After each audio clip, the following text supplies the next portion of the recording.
Please എന്നെ കൊല്ലരുത്, എന്നെ കൊല്ലരുത് പ്ലീസ്.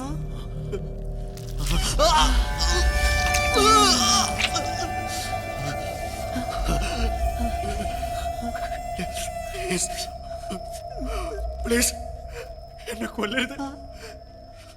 ഞാൻ നിങ്ങളോട് എന്ത് തെറ്റാ ചെയ്തത്? നീ ഒരു തെറ്റും ചെയ്തിട്ടില്ല. തെറ്റ് ചെയ്തത് നിന്റെ ഭാര്യയാണ് സുഹൃത്തെ. നിന്റെ ഭാര്യയുടെ തെറ്റിന് നീ പ്രായശ്ചിത്തം ചെയ്യുന്നു. Do you think it's absurd? Sacrifice your life.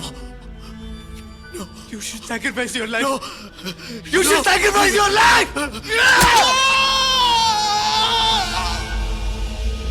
No.